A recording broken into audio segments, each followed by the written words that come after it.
We are literally eating ourselves into an epidemic. That blunt truth landed on Thursday morning when the Centers for Disease Control and Prevention (CDC) released fresh numbers showing that more than half of every bite the average American takes is engineered in a factory rather than grown in a field. If that sentence made you pause, good, because the details only get more unsettling. The National Health and Nutrition Examination Survey, which tracked 24-hour food diaries from August 2021 through August 2023, found that Americans aged 1 and older now source 55% of their daily calories from ultra-processed foods.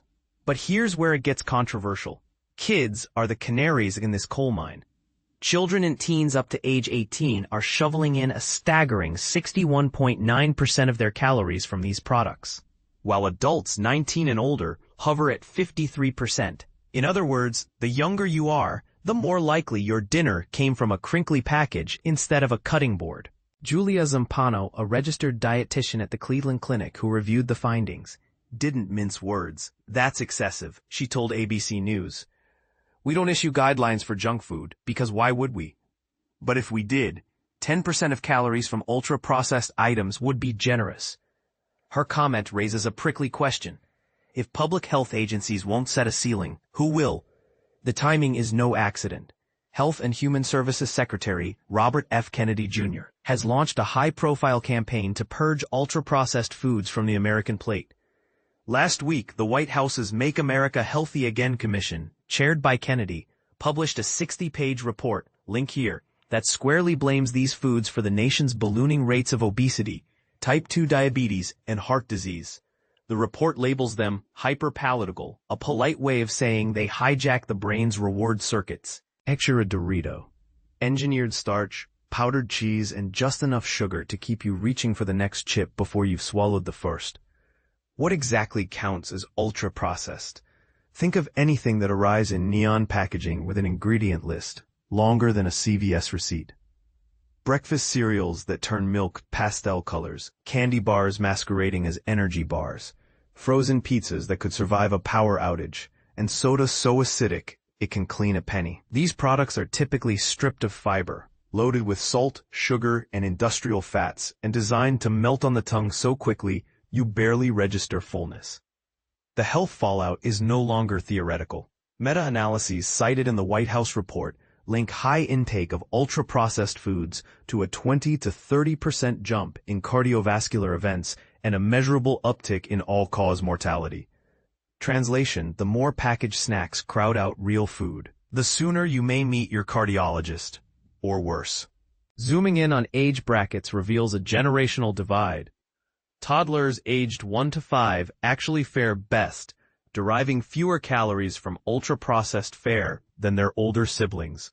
The 6 to 22 crowd, especially 12 to 18-year-olds, are the heaviest consumers. Among adults, the 19 to 39 age group leads the pack at 54.4%, hinting that busy millennials and Gen Z workers lean on convenience more than their parents or grandparents. But, and this is the part most people miss, there's a glimmer of hope hidden in the spreadsheets. Between the 2013 to 2014 survey cycle and the latest 2021 to 2023 data, average ultra-processed calorie intake dropped from 55.8% to 53% for adults, and from 63.8% to 61.9% for kids. The decline is modest, but it's the first sustained downward blip in decades. Dr. Fangfang Zhang, a cancer and nutrition epidemiologist at Tufts University, cautions against popping champagne corks just yet. "I'd love to know which subgroups are driving the drop," she told ABC News. "My hunch is sugary drinks, because public health campaigns have hammered soda for years." So how do we keep the needle moving south?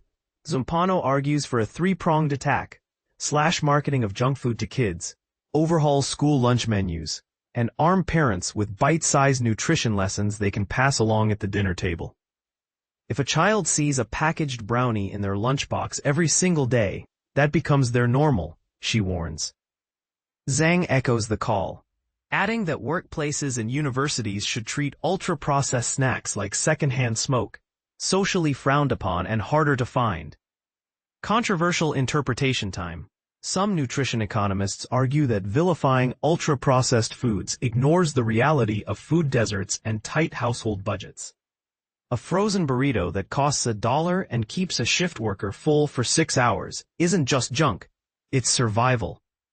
Is it fair to demonize the product without fixing the system that makes fresh produce unaffordable or inaccessible? That's the debate Kennedy's commission has unleashed. Now it's your turn. Do you think 10% of calories from ultra-processed foods is a realistic target? Or is that number hopelessly naive in a culture that runs on convenience? Should schools ban all packaged snacks? Or is that government overreach? Drop your take in the comments. Let's see if we can chew through this together.